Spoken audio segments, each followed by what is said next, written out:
ನಮಸ್ತೆ. ಮತ್ತೆ ಯಾಕಪ್ಪ ವಿಡಿಯೋ ಮಾಡ್ತಾ ಇದ್ದೀನಿ ಅಂತ ಅಂದರೆ, ನಿನ್ನೆ ನಾನು ಮೇಕಪ್ ಕೊಲಬ್ರೇಷನ್‌ದು ವಿಡಿಯೋ ಹಾಕಿದ್ದೆ. ಅದರಲ್ಲಿ ಇವತ್ತು ನನ್ನ ನಂಬರ್‌ನು ಕೂಡ ಹಾಕಿದ್ದೆ. ಯಾರೋ ಒಬ್ಬರು ಫೋನ್ ಮಾಡಿಬಿಟ್ಟು ತುಂಬ ಕೆಟ್ಟದಾಗಿ, ಅಸಹ್ಯವಾಗಿ ಅವ್ರಿಗೆ ಕಾಲ್ ಮಾಡಿದ್ದಾರೆ ಸ್ವಲ್ಪ. ಹಾಗಾಗಿ ದಯವಿಟ್ಟು ನೋಡಿ, ಅವರು ಫ್ಯಾಮಿಲಿಯವರು. ಆ ಥರ ಎಲ್ಲ ಮಾಡಕ್ಕೆ ಹೋಗ್ಬೇಡಿ. ಪ್ರಮೋಷನ್ಸ್ ಮಾಡಿಸಿ ಅವ್ರ ನಂಬರ್ ಹಾಕ್ತಾರೆ ಅಂತ ಅಂದರೆ, ಅವರು ಕಲ್ತಿರೋಂಥ ವಿದ್ಯಕ್ಕೆ ಅವ್ರ ಕಾಲ ಮೇಲೆ ಅವ್ರು ನಿಂತ್ಕೋಬೇಕು. ನಾವು ದುಡಿಬೇಕು ಅಂತ ಹೇಳಿ ಪ್ರಮೋಷನ್ಸ್‌ನ ಮಾಡಿಸಿ ಅವ್ರ ನಂಬರ್‌ನ ಹಾಕಿರ್ತಾರೆ. ಆ ಥರ ಎಲ್ಲ ಕಾಲ್ಸ್ ಎಲ್ಲ ಮಾಡಕ್ಕೆ ಹೋಗ್ಬೇಡಿ. ನಿಮ್ಗೆ ಏನೇ ಇತ್ತು ಅಂದ್ರೂ ನನ್ನ ರಾಘವೇಂದ್ರ ಸ್ಯಾರೀಸ್ ಪೇಜು ಇದೆಯಲ್ವಾ ನನ್ನ ನಂಬರು, ನನಗೆ ಮಾಡಿ, ನನಗೆ ವಾಟ್ಸಪ್ ಮಾಡಿ ಆಯಿತಾ. ಅದನ್ನ ಬಿಟ್ಟು ಅವ್ರಿಗೆ ಆ ಥರ ಎಲ್ಲ ಮಾಡಕ್ಕೆ ಹೋಗ್ಬೇಡಿ. ನಿಮ್ಗೇನಾದ್ರೂ ಮೇಕಪ್ಪು ಮನೇಲಿ ಏನಾದ್ರು ಫಂಕ್ಷನ್ಸ್ ಇದೆ, ಏನಾದರೂ ಪ್ರೋಗ್ರಾಮ್ ಇದೆ ಅಂತ ಅಂದರೆ ಅವ್ರ ನಂಬರ್ಗೆ ಕಾಂಟ್ಯಾಕ್ಟ್ ಮಾಡಿ, ಕಾಲ್ ಮಾಡಿ ಮಾತಾಡಿ. ಅದನ್ನ ಬಿಟ್ಟು ಬೇರೆ ಥರ ಕೆಟ್ಟದಾಗಿ ಮಾತಾಡೋದು, ಕೆಟ್ಟದಾಗಿ ವಾಯ್ಸ್ ಕೊಡೋದು, ಆ ಥರ ಎಲ್ಲ ಮಾಡಕ್ಕೆ ಹೋಗ್ಬೇಡಿ. ಹುಡುಗ ಆ ಥರ ಮಾಡಿರೋದು. ನಿಮ್ಮ ನಂಬರು ಕೂಡ ನನಗೆ ಕಳಿಸಿದ್ದಾರೆ. ನಾನು ನೆಕ್ಸ್ಟ್ ಅವ್ರಿಗೆ ಕಾಲು ಏನಾದರೂ ಮಾಡಿದ್ದೇನಾದರೂ ಗೊತ್ತಾಯಿತು, ಮತ್ತೆ ಅವ್ರೇನೋ ನನಗೆ ಫೋನ್ ಮಾಡಿದ್ರು ಅಂದರೆ ನಿಮ್ಮ ನಂಬರ್ನ ಸೋಷಿಯಲ್ ಮೀಡಿಯಾದಲ್ಲೇ ಹಾಕ್ಬಿಡ್ತೀನಿ. ನನ್ನ ಅಣ್ಣ, ನನ್ನ ಅಕ್ಕ, ತಂಗಿದಿರು ಎಲ್ಲ ಬೇಜಾನ್ ಜನ ಇದ್ದಾರೆ. ಅವರೆಲ್ಲ ನಿಮಗೆ ಫೋನ್ ಮಾಡಿ ಮಾತಾಡಿಸ್ತಾರೆ. ಆಮೇಲೆ ನೀವು ಮಾತಾಡೋರಂತೆ. ಮತ್ತು ನೆನ್ನೆನೂ ಕೂಡ ಒಂದು ಕೊಲಾಬ್ರೇಷನ್ಸ್ದು ವೀಡಿಯೋಸ್ ಹಾಕಿದೆ. ಯಾರೋ ಒಬ್ಬರು ಫೇಕ್ ಅಕೌಂಟ್ ಇಟ್ಕೊಂಡು ಫಸ್ಟು ನಿನ್ನ ಮಗಳಿಗೆ ಮದುವೆ ಮಾಡು ಅಂತ ಹಾಕಿದ್ದೀರಾ.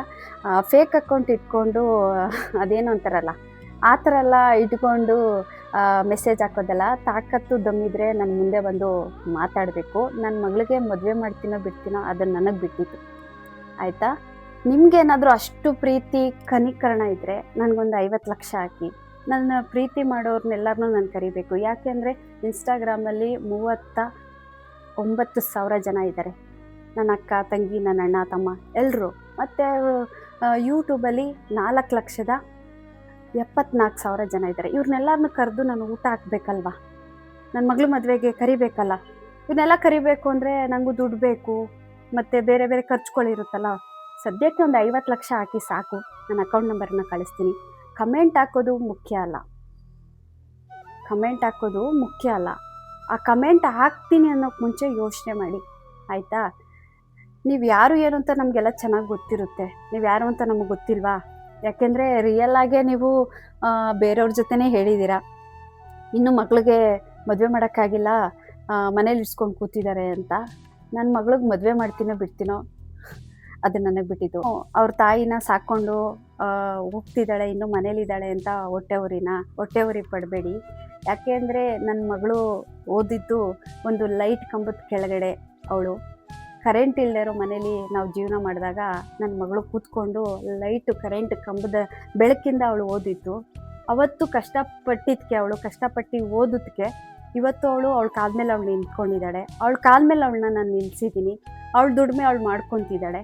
ಮದುವೆ ಮಾಡೋಣ ಬಿಡಿ. ಯಾಕೆಂದರೆ ಮದುವೆನ ಅರ್ಜೆಂಟ್ ಇಲ್ಲ. ನಾವೆಲ್ಲ ಚಿಕ್ಕ ವಯಸ್ಸಿಗೆ ಮದುವೆ ಆಗಿಬಿಟ್ಟು ನಾವೇನು ಮಾಡ್ಕೊಂಡ್ವಿ? ಏನೂ ಮಾಡಿಲ್ಲ. ನಂತರ ಜೀವನ ನನ್ನ ಮಗಳಿಗೆ ಬೇಡ. ಅದಕ್ಕೆ ನಾನು ಇನ್ನೂ ನನ್ನ ಮಗಳಿಗೆ ನಾನು ಮದುವೆ ಮಾಡಿಲ್ಲ. ಅವಳು ಚೆನ್ನಾಗಿ ಸಂಪಾದನೆ ಮಾಡಲಿ. ಓದಿಸಿದ್ದೀನಿ, ಚೆನ್ನಾಗಿ ಓದಿದ್ದಾಳೆ, ಅವಳ ಕಾಲ ಮೇಲೆ ಅವಳು ನಿಂತ್ಕೊಂಡಿದ್ದಾಳೆ. ಅವಳಿಗೆ ಜೀವನ ಅಂದರೆ ಏನು ಪ್ರತಿಯೊಂದೂ ಅವಳಿಗೆ ಚೆನ್ನಾಗೆಲ್ಲ ಗೊತ್ತಾಗಿದೆ. ಮಕ್ಕಳನ್ನ ಮದುವೆ ಮಾಡೋದು ದೊಡ್ಡದಲ್ಲ. ಮುಂದೆ ಅವ್ರು ಏನೇ ಬಂದ್ರೂ ಅವ್ರ ಜೀವನನ ಅವರು ಫೇಸ್ ಮಾಡಬೇಕು ಅಂತ ಒಂದು ಧೈರ್ಯ ಇರಬೇಕು ಅಂತ ಅಂದರೆ ಅವ್ರಿಗೆ ಎಜುಕೇಷನ್ ಕೊಡಿಸ್ಬೇಕು. ನನ್ನ ಮಗಳಿಗೆ ನಾನು ಒಂದೊಳ್ಳೆ ಎಜುಕೇಷನ್ ಕೊಡಿಸಿದ್ದೀನಿ. ಅವಳ ಕಾಲ ಮೇಲೆ ಅವಳು ನಿಂತಿದ್ದಾಳೆ. ಮದುವೆ ಆಗೋದು ಬಿಡೋದು ಎಲ್ಲ ದೇವ್ರಿಚ್ಛೆ. ಯಾವಾಗ ಏನಾಗಬೇಕು ಭಗವಂತನ ಇಚ್ಛೆ, ಹಾಗೇ ಆಗುತ್ತೆ. ಇವತ್ತಲ್ಲ ನಾಳೆ ಹಾಗೇ ಆಗುತ್ತೆ. ನಾನು 13 ವರ್ಷಕ್ಕೆ ಮದುವೆ ಮಾಡಿಕೊಂಡು ನಾನೇನು ಮಾಡಿದೆ ಅಷ್ಟೇ. ಹಾಗಾಗಿ ನಾನು ಮಾಡಿರೋ ತಪ್ಪು ನೆಕ್ಸ್ಟು ನನ್ನ ಮಗಳಿಗೆ ಆಗಬಾರ್ದು ಅಂತಲೇ ನಾನಿವತ್ತು ನನ್ನ ಮಗಳಿಗೆ ಅವಳ ಕಾಲ ಮೇಲೆ ಅವಳನ್ನ ನಿಲ್ಲಿಸಿ, ಅವಳಿಗೆ ಕಷ್ಟಗಳೇನು ಅಂತ ಪ್ರತಿಯೊಂದನ್ನು ತೋರಿಸಿರೋದಕ್ಕೆ ಅವಳು ಇವತ್ತು ಇಷ್ಟು ದಿನ ಆದರೂ ನಮ್ಮ ಜೊತೆ ಇದ್ದಾಳೆ. ಕಷ್ಟಗಳನ್ನ ತೋರಿಸಿದ್ದೀನಿ, ಕಷ್ಟಗಳನ್ನ ನೋಡಿದ್ದಾಳೆ ನನ್ನ ಜೊತೆ. ನಾನು ಅವಳು ಚಿಕ್ಕವಳಾಗಿದ್ದಾಗ ಅವಳನ್ನು ಕರ್ಕೊಂಡು ಮನೆ ಕೆಲಸ ಕರ್ಕೊಂಡು ಹೋಗ್ತಿದ್ದೆ. ನಾನು ಪಾತ್ರೆ ತೊಳಿತಾ ಇದ್ದರೆ ಪಾಪ ಬಟ್ಟೆ ತೊಗೊಂಡು ಪಾತ್ರೆನ ಸೀಟಿ ಅವಳು ಇಡ್ತಾಯಿದ್ಲು. ಹಂಗಾಗಿ ನಮ್ಮಮ್ಮ ಏನು ಕಷ್ಟಪಟ್ಟಿದ್ದಾರೆ ಅಂತ ಪ್ರತಿಯೊಂದು ನನ್ನ ಮಗಳಿಗೆ ಗೊತ್ತಿರುತ್ತೆ. ಹಾಗಾಗಿ ಕಷ್ಟದಿಂದ ಬೆಳೆಸಿದ್ದೀನಿ. ನಮ್ಮ ಕಷ್ಟಗಳನ್ನೇ ತೋರಿಸ್ದಂತೆ ಅವಳನ್ನ ನಾವು ಮುದ್ದಾಗಿ ಸಾಕಿ ಅವಳು ಕೇಳಿದ್ದೆಲ್ಲ ನಾನು ಕೊಡಿಸ್ಬಿಟ್ಟಿದ್ರೆ ಇಷ್ಟೊತ್ತಿಗೆ ಯಾವತ್ತೂ ಅವಳು ಮದುವೆಯಾಗಿ ಹೋಗ್ಬಿಡ್ತಾಯಿದ್ಲು. ಅವಳಿಗೆ ಜೀವನ ಅಂದರೆ ಏನು ಅನ್ನೋದು ತುಂಬ ಚೆನ್ನಾಗಿ ತಿಳ್ಕೊಂಡಿದ್ದಾಳೆ. ಯಾರೇನಾದರೂ ಅಂದ್ಕೊಳ್ಳಿ, ತಲೆ ಕೆಡಿಸ್ಕೊಳ್ಳಲ್ಲ. ನನಗೊಂದು ಆತ್ಮತೃಪ್ತಿ ಏನಿದೆ ಅಂದರೆ ನನ್ನ ಮಗಳನ್ನ ಅವಳ ಕಾಲ ಮೇಲೆ ಅವಳನ್ನ ನಾನು ನಿಲ್ಲಿಸಿದ್ದೀನಿ. ಇವತ್ತೇ ನಾನು ಸತ್ತೋಗ್ಬಿಟ್ರು ನಂಗೆ ಚಿಂತೆ ಇಲ್ಲ. ಯಾಕೆ ಹೇಳಿ, ನನ್ನ ಮಗಳು ಅವಳ ಕಾಲ ಮೇಲೆ ಅವಳು ನಿಂತಿದ್ದಾಳೆ, ಅವಳ ಜೀವನನ ಅವಳು ಮಾಡ್ತಾಳೆ, ಅವಳ ಜೀವನನ ಅವಳು ಕಟ್ಕೋತಾಳೆ. ಅಷ್ಟು ಒಂದು ಧೈರ್ಯ, ಒಂದು ಮನಸ್ಸಿಗೆ ತೃಪ್ತಿ ಅನ್ನೋದು ನನಗಿದೆ.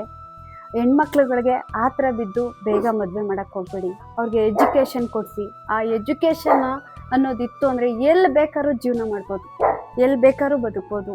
ನಾನು ಓದಿರೋದೇ 7th ಸ್ಟ್ಯಾಂಡರ್ಡ್ ಓದಿದ್ದೀನಿ. ಆದ್ರೂ ನನಗೆ ಅದೊಂದು ನೋವಿದೆ, ನಾನು ಮಾಡಿಲ್ಲ, ಆ ನೋವು ನನಗೂ ಇದೆ. ನಾನು ಓದಿರೋದು 7th, ನಾನು ಚೆನ್ನಾಗಿ ಓದಬೇಕಿತ್ತು ಅನ್ನೋದು ಕೂಡ ನನಗೆ ನೋವಿದೆ. ನನಗೆ ಎಜುಕೇಷನ್ ಅಷ್ಟು ಅಂದರೆ ತಲೆಗೆ ವಿದ್ಯೆ ಹತ್ತಿಲ್ಲ. ನನ್ನ ಮಗಳಿಗೆ ಸರಸ್ವತಿ ದೇವಿ ತುಂಬ ಚೆನ್ನಾಗಿ ಹೊಲ್ದಿದ್ದಾಳೆ, ಚೆನ್ನಾಗಿ ಓದ್ಕೊಂಡ್ಲು, ಈ ಒಳ್ಳೆ ಕೆಲಸ ಅಂತ ಅವಳು ಮಾಡ್ತಿದ್ದಾಳೆ. ಅವಳ ಕಾಲ ಮೇಲೆ ಅವಳನ್ನ ನಿಲ್ಲಿಸಿದ್ದೀನಿ ಅಷ್ಟೇ. ಅವಳಿಗೆ ಆದಂಥ ಒಂದು ಜವಾಬ್ದಾರಿನ ಕೊಟ್ಟಿದ್ದೀನಿ, ಅವಳು ಮಾಡ್ತಿದ್ದಾಳೆ. ಇವಾಗ ಕಷ್ಟ ಬೀಳ್ತಿದ್ದಾಳೆ ಅಂದರೆ ಮುಂದೆ ಅವಳು ಹೋದ ಮನೇಲೂ ಕೂಡ ಅವಳು ಚೆನ್ನಾಗಿರ್ತಾಳೆ. ಯಾಕೆಂದರೆ ಹಂಗಾಗಿ ಯಾರೇನೇ ಅಂದ್ಕೊಂಡ್ರು ತಲೆ ಕೆಡ್ಸ್ಕೊಳ್ಳಲ್ಲ.